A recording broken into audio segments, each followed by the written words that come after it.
두 번째로 종교개혁과 신학이라는 제목으로 고려신학대학원 유해무 교수님 발표해 주시겠습니다.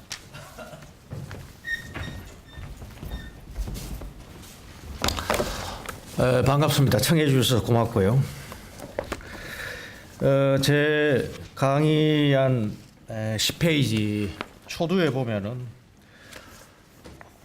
종교개혁과 신학을 얘기를 할 때 역사적 얘기도 우리가 충분히 해야 되지만은 결국은 지금 우리가 서 있는 자리가 중요하다. 그래서 제가 우리 얘기 있어가지고 텍스트는 성경이고 콘텍스트는 지금 여기입니다. 그러면은 2000년은 레퍼런스지요. 근데 대체로 우리가 2000년을 종종 텍스트로 생각하고 그리고 우리가 마치 2000년 그 속에 있는 것처럼 콘텍스트를 착각하는 경우가 많습니다. 지금 이 나라를 휩쓸고 있는 이 문제를 신학의 관점에서 그리고 종교개혁의 관점에서 어떻게 봐야 되겠느냐. 최순실 씨가 내가 속해 있는 고신교회에 헌금을 많이 냈습니다. 건축원금도 냈습니다. 그중에 아마 n분의 1이 내가 속해 있는 신학대학원까지 왔겠죠. 참담한 상황입니다. 그가 교회에 왔기 때문에 헌금 냈기 때문에 참담한 것이 아니라 교회에 온 그를 교회가 회개시키지 못했기 때문입니다. 바로 이것이 우리의 콘텍스트고 이것은 텍스트에 대한 이해가 부족하고 레퍼런스를 충분히 공부를 하지 못했기 때문입니다. 제가 오늘 말씀드리려 하고 있는 것은 이런 입장에서 루터의 신학 이해를 살펴보려고 합니다. 루터의 신학 이해는 다른 말로 하자면은 죄의 문제입니다. 10페이지 위에서 둘째 문단 보면은 거기에 어느 지점에 인용이 있습니다. 신학의 고유한 주제는 죄 중에서 정죄받은 인간이요 죄인을 의롭다 하시는 구주 하나님이시다. 이 주제 바깥에서 질문하고 논의하는 것은 큰 과오요 독약이다. 저는 개혁 신학을 추구하고 있는 사람입니다. 이른바 전적 타락을 성경적 기초로 받아들입니다. 우리 인간에게는 전혀 가능성이 없다는 것이죠. 결국은 하나님만이 진정한 의미에서 개혁자이다. 이 말씀을 오늘 주제로 삼아서 전하려고 합니다.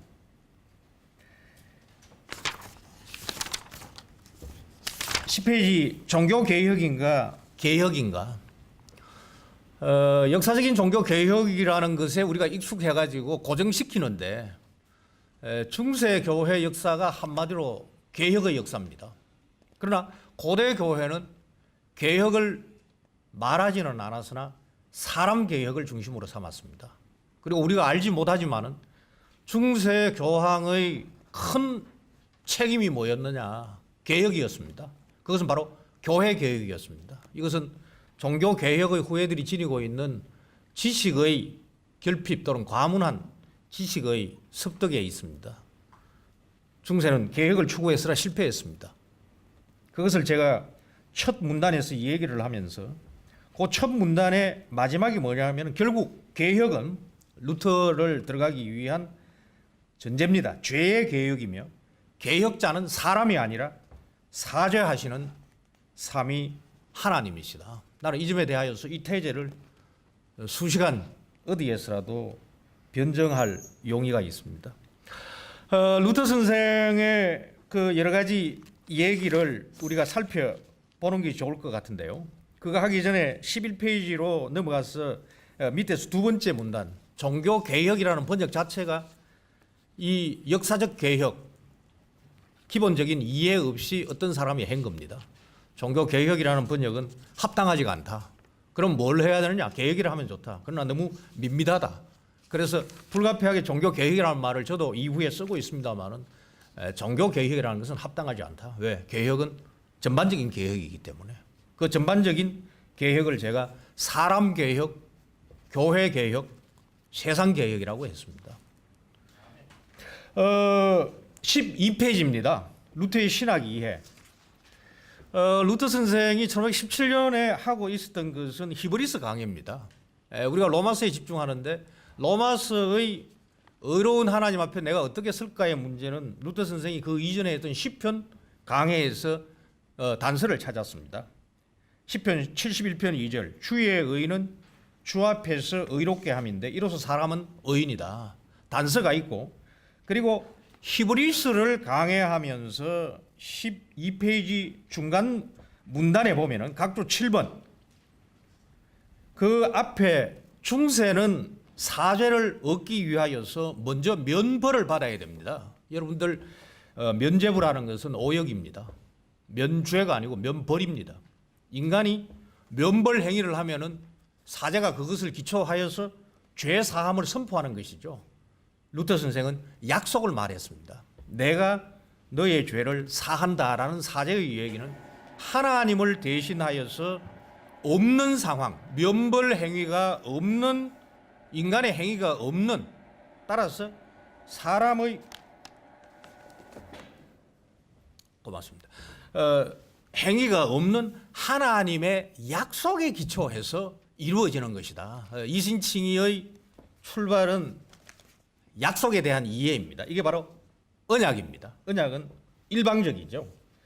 그것이 각주 7번 읽겠습니다. 하나님의 약속은 자기의 명령이 요구하는 바를 베푸시며 명령이 요청하는 바를 성취하신다. 곧 계명과 계명의 성취가 다 오직 하나님으로부터 말미암는다. 이것이 종교 개혁의 시원입니다. 그러면은 루터의 신학 이해에 몇 단계가 있는데 그 중에 하나가 이 십자가의 신학입니다. 12페이지 밑에서 위에 올라오고 있는데요. 여기에 이 십자가의 신학이라는 것이 우리 한국 교회에 거의 소개되지 않았습니다. 우리가 칼빈의 구애라고 얘기를 하면서 칼빈을 출발점으로 삼는 거 아주 잘못됐습니다. 루터를 알아야 되고 루터를 이해하기 위해서는 중세 말기를 알아야 되고 중세를 알아야 되고 중세가 어떻게 되었는지 고대를 알고 왜 고대가 그렇게 중세로 변했느냐 알기 위해서는 성경으로 돌아가야 됩니다. 성경이 다 말씀을 이미 하고 있기 때문이죠. 13페이지 넘어가면은 그게 십자가의 신학에 반대되는 것으로 영광의 신학을 얘기를 하는데 이 영광의 신학의 나타나는 현상이 세 가지입니다. 12페이지 위에서 셋째 줄에 이 도덕주의가 있습니다. 그게 우리가 종교 개혁할 때마다 늘 얘기하고 있는 사람의 행위와 공로를 갖다가 도덕주의라고 얘기를 할 수가 있습니다. 근데 그 도덕주의 밑에 보면은 나오는 것이 실제로 창조로부터 하나님을 알 수 있다라는 거, 이른바 일반 계시, common grace. 루터가 아주 신랄하게 지적하고 있습니다. 우리는 자연으로부터 하나님을 모른다는 겁니다. 십자가로부터만 하나님을 안다는 겁니다. 바로 이것이 합리주의 신학입니다. 이 점에서 루터는 우리에게 큰 선생인데 한국에서 여전히 그 복권을 기다리고 있는 입장입니다. 도덕주의, 합리주의, 그 다음에 나오는 게 신비주의입니다. 요새 한국교회에 유행하고 있는 관상기도 누가 도입했는지 아주 무식합니다. 루터 선생이 관상을 제거했습니다. 관상의 특징은 인간의 본성을 안 보이는 거, 영적인 거, 신적 이런 것을 보고서 바로 이것이 본래의 고향으로 찾아가는 거. 도덕주의, 그리스도 뺍니다. 합리주의, 그리스도 없습니다. 신비주의, 그리스도 없습니다. 루터 선생이 깨달은 거 오직 그리스도입니다. 이것이 바로 십자가입니다. 그래서 13페이지 각주 13번 보면은 십자가에 달리신 그리스도 안에 참 신학과 신지식이 있다. 얼마나 멋진 말인지 모릅니다. 한국 교회 성장을 통하여서 중세의 영광의 신학을 했고 영광의 신학은 절대로 자기를 개혁할 수가 없습니다. 두 번째 문단, 시편 51편 강해가 아주 중요합니다.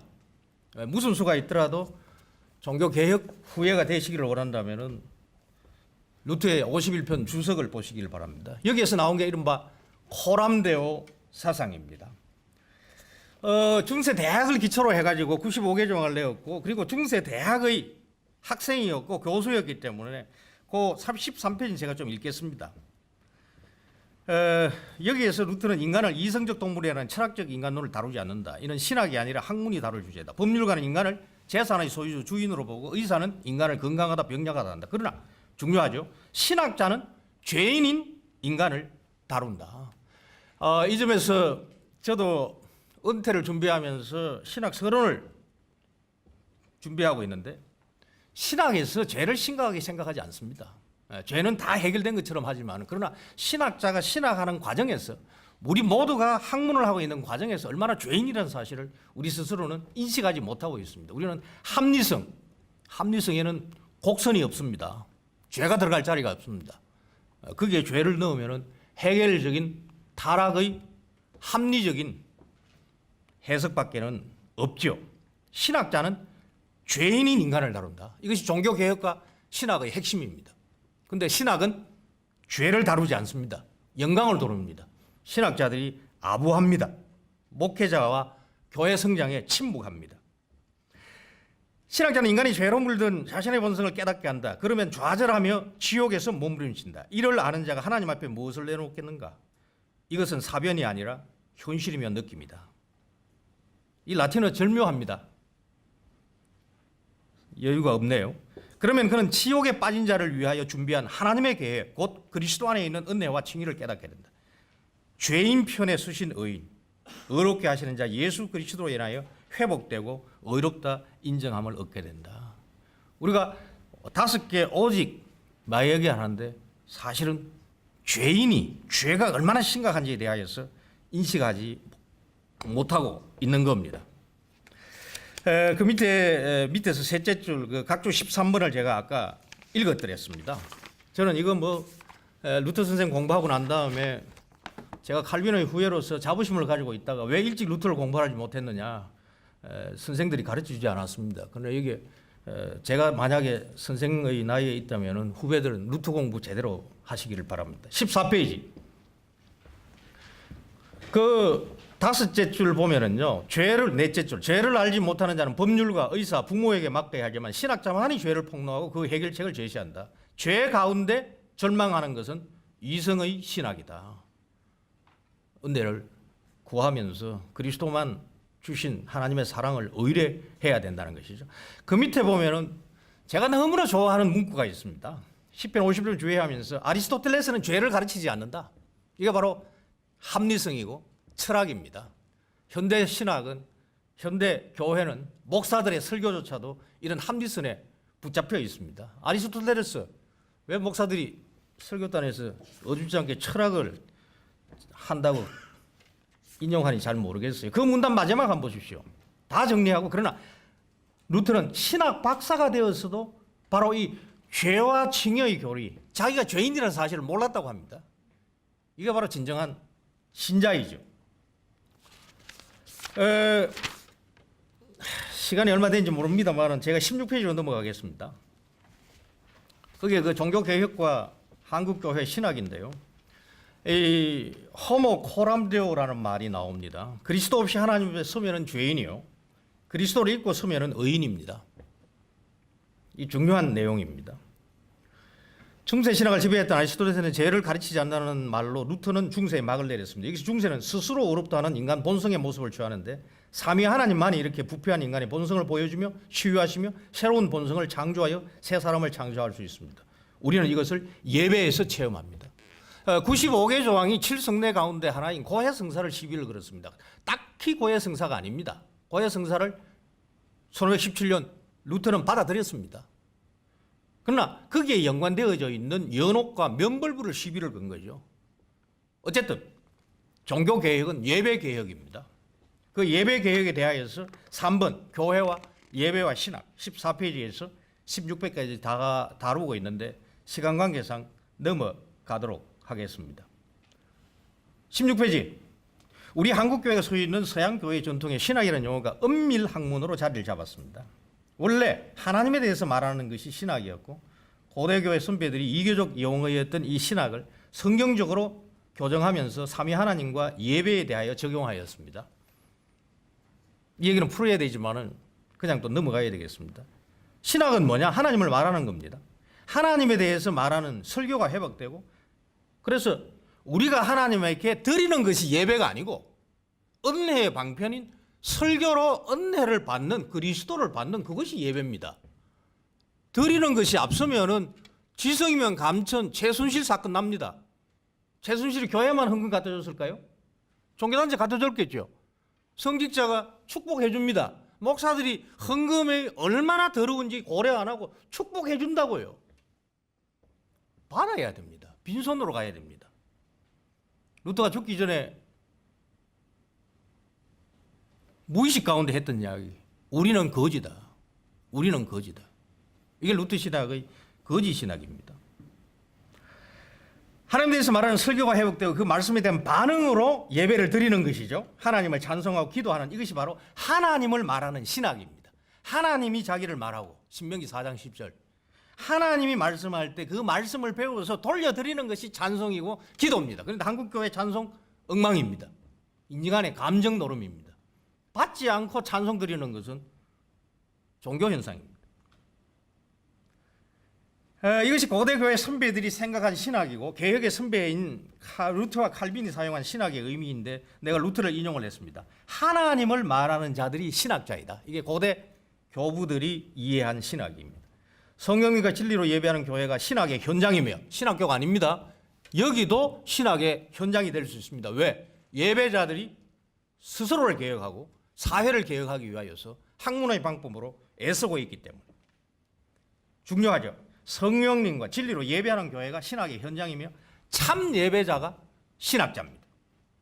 이런 원래적인 신학 위에서야 비로소 반성적 작업인 은밀 학문으로서 신학도 가능합니다. 그렇지 않고 학문이라는 이념의 옷을 입은 이른바 신학은 진정한 현장에서 벗어나 있고 신학의 울타리에서 다시 나와 현장으로 돌아가는 신학의 본래 모습을 회복할 때입니다.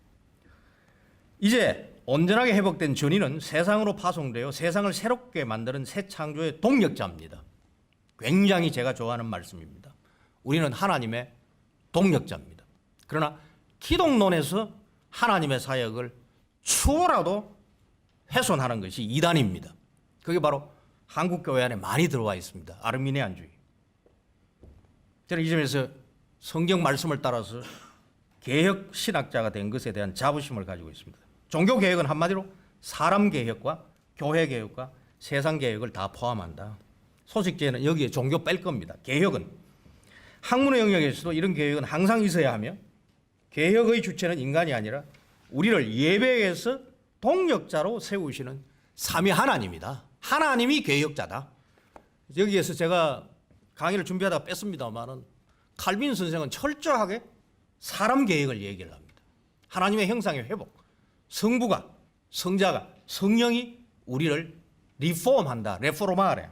아주 제가 많은 인용을 가지고 있는데 이것은 할 수가 없었습니다. 학문이 되었고요. 마찬가지로 그분께 세세토록 영광을 돌리는 것이 학문과 개혁의 사명이다. 감사합니다.